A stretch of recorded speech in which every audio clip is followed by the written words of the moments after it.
Hello, friends. Greetings, welcomes, and salutations. I am your host, the Illustrious Narrator, and today we'll be talking about tariffs, AI, cheap billionaires. Oh my. They say history has a way of repeating itself, and while the Trump presidency is the biggest example of those who don't remember history are doomed to repeat it.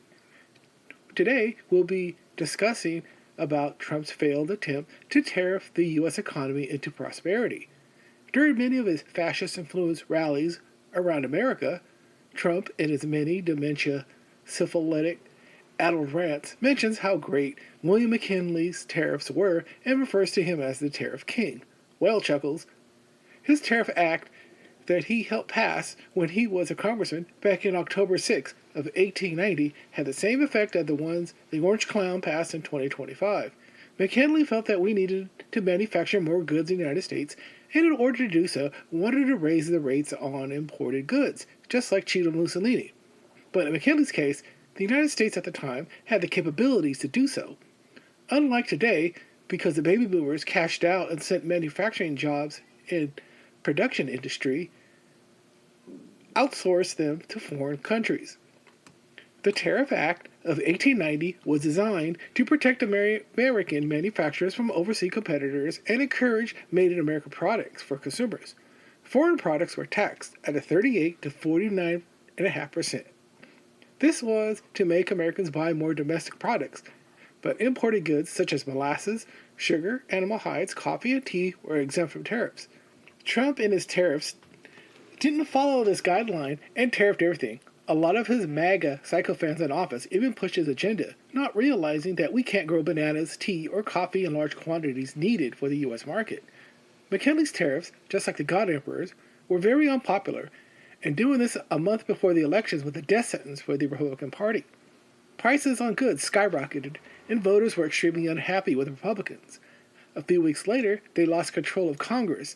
They went from holding 171 seats to just 88. 2 years later, the Democrats won the White House and controlled both the House and Senate.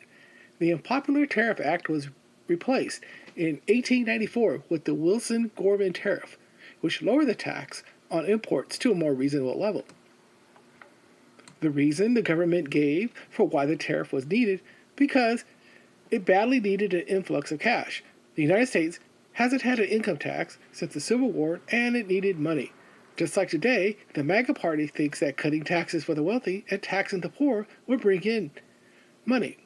El Presidente, in his infinite wisdom, claimed that the tariffs wouldn't cost the Americans anything because exporting countries would pay the import tax. And just like in 1890, they didn't, but passed the cost on to consumers. The tariff was replaced with the Wilson-Gorman Tariff, which imposed a 2% tax on incomes over $4,000. When adjusted for inflation, it's around $150,000 a year. Instead of doing the original thing like taxing billionaires and corporations, the MAGA party and their followers want to give them tax breaks because they create jobs and they earned it. Please. What do rich people do when they get money? They hoard it like a crazy tweaker with a bunch of crap found in dumpsters and garbage they discovered on the side of the road. Just like the Republicans in 1890 and 1892, they're going to find themselves run out of office unless Cheeto Mussolini pulls a Napoleon III and declares a coup on his own government and crowns himself king. Well, he almost pulled it off on January 6, 2021, when his knuckle-dragging, mouth-breather losers stormed the U.S. Capitol and tried to overthrow the results of the 2020 presidential election. You are listening to Liberty Pole Radio.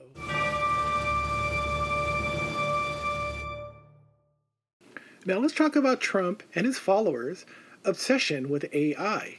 His administration is currently building large data centers everywhere in the country, despite the amount of natural resources these complexes use. MAGA baby boomers have fully embraced the AI movement. Many of these people are wannabe artists who have no talent or creativity. So instead of using what limited artistic skills these mouth breathers have, they just use AI prompts to create terrible memes that steal from other artists. The biggest violator of this is El Presidente and his staff of ass-kissing minions who crank out pathetic images and videos of Trump strutting around with his imaginary height of 6'3" and weight of 214 pounds, either as Rocky, Jesus the Messiah, Rambo, or a Greek god. I don't understand these people who could barely string a few words together, somehow think they're creative geniuses with their lame-ass memes, videos, and cartoons that they created themselves. The current AI memes portray him as Jesus. Now, a lot of his followers who spend all their money buying his made-in-China crap and lugging around a copy of the New Testament, but haven't never actually cracked the Bible open, they would know that if they actually read the book, especially the chapter near the end, the book of Revelation, Trump himself, according to their own Bible, is the Antichrist. His followers have made statues out of him with fake gold, and even a ram made out of Trump's funny money. This decrepit dude has made billions of dollars off these rubes, and they worship him and other billionaires like Elon Musk and Jeff Bezos. These two clowns only got rich because their rich parents bankrolled their business ventures. They grew their wealth off the backs of others, and that wasn't even enough for these greedy bastards. They want to eventually run robotic factories and use AI to run their businesses. Musk claims that due to the success of AI and the robots, everybody will benefit because they'll have a universal income and enjoy the fruits of their labors. I say bollocks. Like I said before, rich people do not share their money, and they hoard it like misers. I mean, let's look back at history again. One of the greatest misers in the world was Hetty Green. She was the so-called Queen of Wall Street, who was worth over $5 billion, adjusted for inflation, at the time of her death at the age of 81. Green was so cheap that she ordered her launderer to only wash the dirty parts of her dress just to save a few cents on her laundry bill. Her own son even injured his leg when he was a child, and she was so cheap that she refused to send him to see a doctor. And his leg got so bad that it eventually had to be amputated. Green, in her later years, developed a bad hernia, but she was so tight with her money that she didn't want to pay for an operation to fix it, so she would just push it back in with her walking stick. And these are the people who are dealing with billionaires who are not going to spread their wealth around unless the government forces them to. The MAGA party that was formed by Donald Trump has wreaked havoc upon this country. And despite his quick fixes, like tariffing his way out of debt and making one-sided lousy deals with other billionaires who helped him get elected to a second term, and I'm looking at you, Musk, and the rest of the Wall Street bros, his crooked-ass cabinet is filled with ass-kissers and shady people who are currently pillaging this country. The 78 million people who voted for this orange clown 3 times ought to be ashamed of themselves. This cult of Trump has to end soon, or we're all screwed. I've tried warning people about this syphilitic child toucher for the past 11 years, but warnings were never heeded. This dude is a horrible person, a bad businessman, a money-hungry tyrant, and a child toucher.